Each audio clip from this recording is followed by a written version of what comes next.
Hi students, welcome to Johnson academy. நம்ம இன்றைக்கி பார்க்க போகிறது ஒரு எஸ்ஸே, அது ஒரு ப்ரோஸ் மெத்தடில் இருக்கக்கூடிய ஒரு எஸ்ஸே ஒன்று. அந்த எஸ்ஸேயுடைய பேர் வந்து த நாவலிஸ்ட் ஆஸ் எ டீச்சர். இந்த எஸ்ஸே எழுதுனது வந்து சினுவா அச்சிபி அப்படிங்கிற ஒரு ரைட்டர். சினுவா அச்சிபி இந்த ரைட்டரை பற்றி பார்ப்போம். Life and works of Chinua Achebe. He is a poet and novelist and was one of the most important African writers of the last century. அதாவது 21st century 20th century ரைட்டர்ஸில் வந்து ரொம்ப இம்பார்ட்டண்ட்டாக கன்சிடர் பண்ணக்கூடிய ரைட்டர்ஸில் சினுவா அச்சிபியும் ஒரு ஆள். இவர் வந்து ஆப்பிரிக்காவை சேர்ந்த ஒரு எழுத்தாளர். குறிப்பாக நைஜீரியா பகுதியில் வாழக்கூடிய மக்களை சேர்ந்த ஒரு எழுத்தாளர் தான் இவர். He was also considered by many to be one of the most original literary artists writing in English during his lifetime. அதாவது இந்த இங்கிலீஷை வந்து கலந்து, தாய்மொழியோட கலந்து இங்கிலீஷ் எழுதுவாங்க. அப்படி எழுதாமல் பியூர் லாங்குவேஜை மட்டும், இங்கிலீஷ்னால் இங்கிலீஷ், நைஜீரியன் மொழினா நைஜீரியன் மொழி, ஆப்பிரிக்கன் மொழினா ஆப்பிரிக்கன் மொழி. ஸோ இங்கிலீஷ் வந்து பியூராக எழுதின ஒரு ரைட்டர். அது மட்டும் இல்லை, ஒரிஜினல் லிட்ரரி ஆர்டிஸ்ட் இவர். இவருடைய வாழ்நாளில் அது செஞ்சார் அவர். He is a best known for his novel things fall apart. ஆக்சுவலாக திங்ஸ் ஃபால் அப்பார்ட் அப்படிங்கிற வேர்டு வந்து ஒரு போயத்துலேருந்து எடுக்கப்பட்ட ஒன்று. திங்ஸ் ஃபால் அப்பார்ட் இந்த நாவலை வச்சு தான் இவருக்கு வந்து ஃபேமஸான ஒரு பேரே கிடைச்சது. என்ன திங்ஸ் ஃபால் அப்பார்ட் அப்படின்னு கேட்டிங்கன்னா, பொருள்லாம் ரொம்ப தூரத்தில் இருக்குது, ரொம்ப தூரத்தில் கீழே விழுந்துருச்சு அப்படின்றத திங்ஸ் ஃபால் அப்பார்ட் சொல்லுவாங்க. ஆனால் இந்த இடத்துல என்ன அர்த்தம் கேட்டிங்கன்னா, நான் ஒரு நாட்டை விட்டு தாண்டி என்னுடைய தாய் நாட்டை விட்டு வேறு ஒரு இடத்துக்கு நான் போயிட்டேன். ஸோ என்னுடைய மைக்ரேஷன், நான் ஒரு இடத்துலேருந்து இன்னொரு இடத்துக்கு தாண்டி போயிட்டேன், அதில் நடக்கூடிய நிகழ்வுகளை பாயிண்ட் அவுட் பண்ணி காட்டுறது தான் த திங்ஸ் ஃபால் அப்பார்ட் அப்படிங்கிற novel. Born Albert Chinualumogu Achebe. Chinua Achebe was raised by Christian evangelical parents in the large village Ogidi in Igbo land, eastern Nigeria. இந்த இக்போ கம்யூனிட்டி, அதாவது இக்போ land அப்படின்றது என்னென்னு கேட்டிங்கன்னா, இக்போ மக்கள் வாழக்கூடிய நிலத்தை வந்து இக்போ லேண்ட் அப்படிம்பாங்க. இன்னும் சொல்லப்போனால் இக்போ கம்யூனிட்டின்னு ஒன்று இருக்குது, எருபா கம்யூனிட்டின்னு ஒன்று இருக்குது, எருபியன்ஸ், இக்போனியன்ஸ் அப்படிம்பாங்க. அந்த மாதிரி வாழக்கூடிய மக்களை சேர்ந்த ஒரு ரைட்டர் தான் இவர் சினுவா அச்சிபி. அது மட்டும் இல்லை, இவருடைய இன்னொரு ரீஜன்னா ஈஸ்டர்ன் நைஜீரியா பகுதியை சேர்ந்த ஒரு எழுத்தாளரும் இவர் தான். He received an early education in English, but grew up surrounded by the complex fusion of Igbo tradition and colonial legacy. அதாவது இவர் வந்து படித்தது எல்லாம் வந்து பார்த்திங்கன்னா இங்கிலீஷ் ஸ்கூல்ஸ், அதே மாதிரி ஒரு கிறிஸ்டியன் மிஷினரியில் உள்ள ஸ்கூலில் தான் படித்தார். ஆனால் இவர் வளரும் பொழுது பார்த்திங்கன்னா அவரை சுற்றி இருக்கக்கூடிய சரௌண்டிங்ஸ் எல்லாமே இக்போ ட்ரெடிஷனை சேர்ந்தது, இக்போ கலாச்சாரத்தை சேர்ந்தது, இக்போவுடைய கலாச்சார பண்பாடுகளை சேர்ந்த ஒரு ஏரியா தான் அது. அச்சிபி would later recall on one arm of the cross we sang hymns and read the Bible night and day.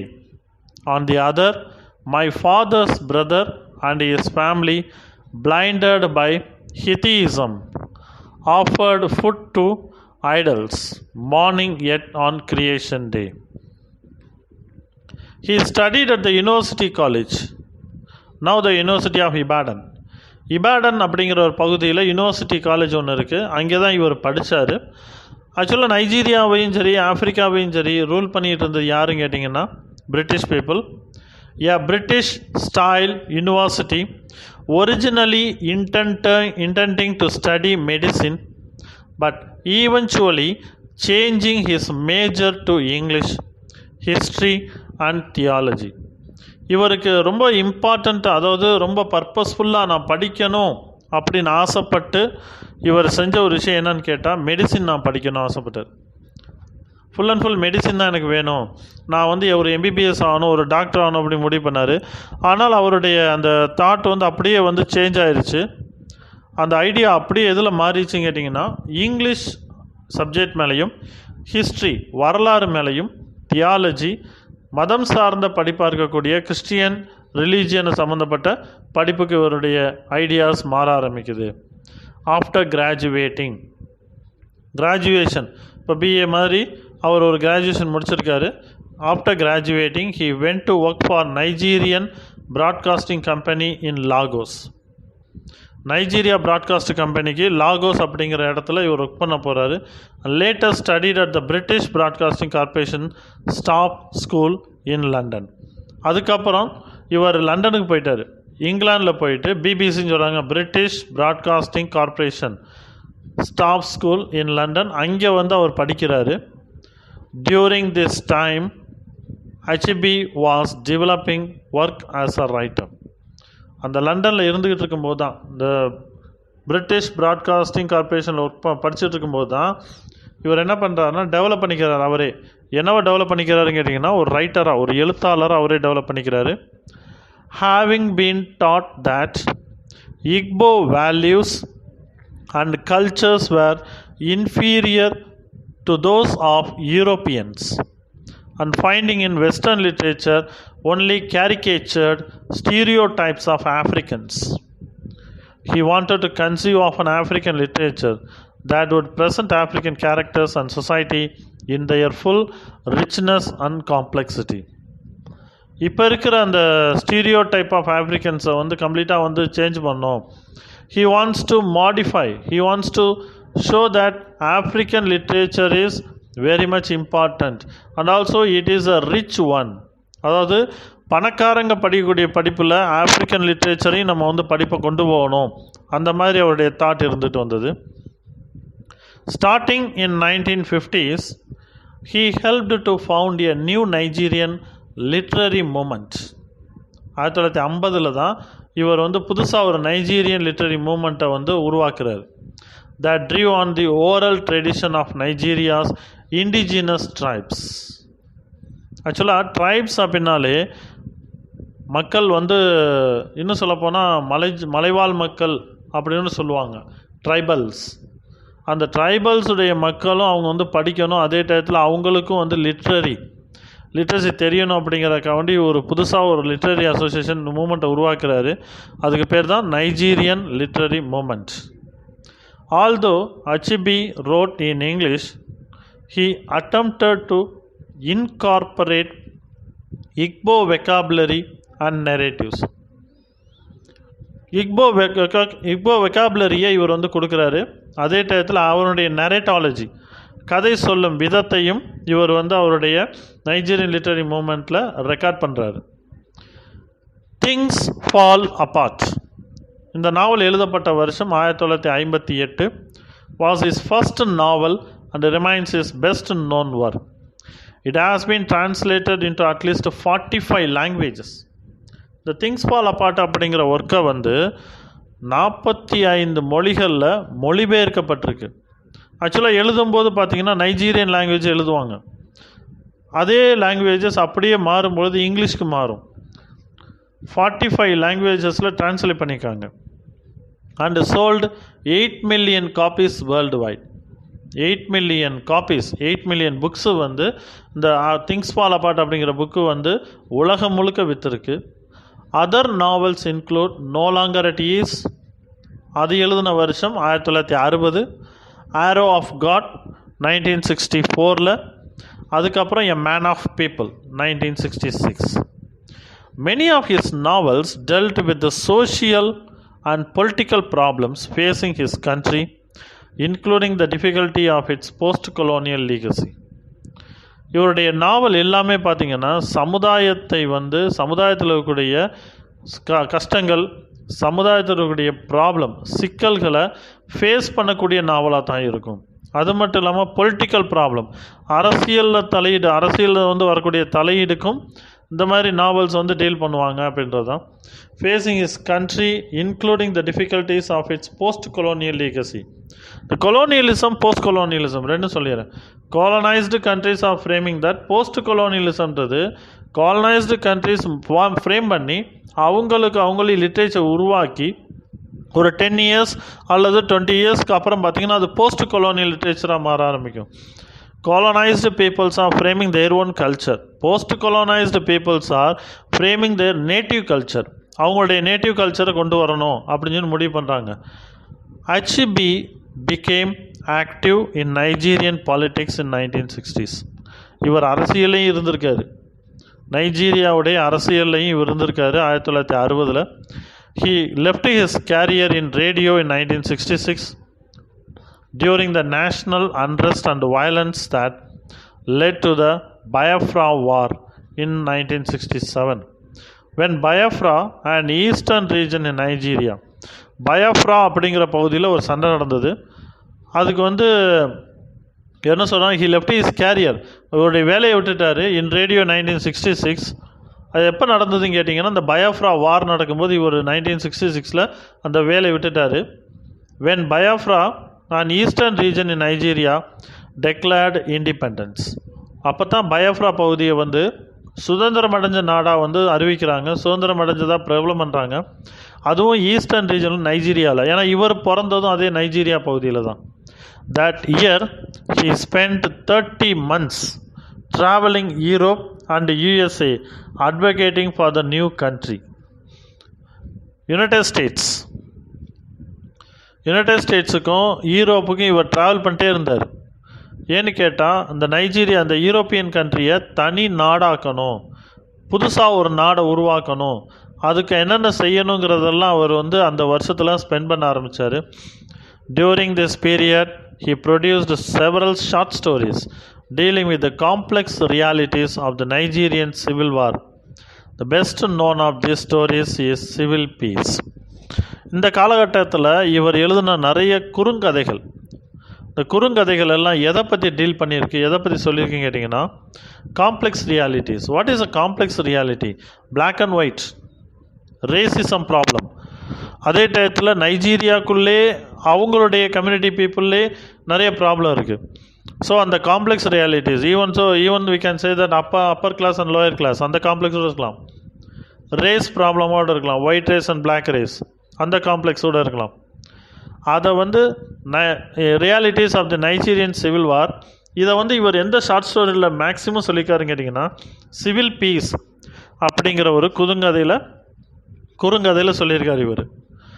After பயாஃப்ரா surrender to Nigeria இன் 1970. இந்த 1970 சொல்லும்போது தான் ஒன்று ஞாபகம் வருது. 1967 அந்த வார் நடக்குது. 1970 பயாஃப்ரியா யார்கிட்ட சரண்டர் ஆகுறாங்க கேட்டிங்கன்னா, நைஜீரியாட்ட சரண்டர் ஆகுறாங்க. Achebe took a position as a senior research fellow at the university of Nigeria. இப்போது இவர் ஏற்கனவே படிச்சுட்டு வந்தார். நைஜீரியாவில் இருக்கக்கூடிய இபாடன் யூனிவர்சிட்டியில் அவர் படிச்சிருக்காரு. இபாடன் யூனிவர்சிட்டிலையும் ஒர்க் பண்ணியிருக்காரு. அங்கேயே ரிசர்ச் ஃபெல்லோவாக இவர் வந்து ஒர்க் பண்ணுறாரு. அதுக்கப்புறம் அந்த யூனிவர்சிட்டி ஆஃப் நைஜீரியா செக்ஷனில் இவர் சீனியர் ரிசர்ச் ஃபெல்லோவாக பொசிஷன் எடுத்துக்கிறாரு. That same year he co-founded a publishing company with the Nigerian poet Christopher ஒகிக்போ.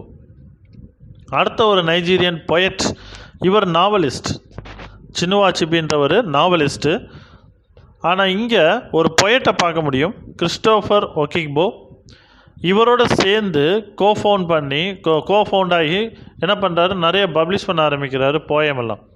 In 1971 he became an editor for Okike அப்படிங்கிற ஜேர்னலுக்கு, மேகசினுக்கு இவர் எடிட்டராக போகிறாரு. A prestigious Nigerian literary magazine.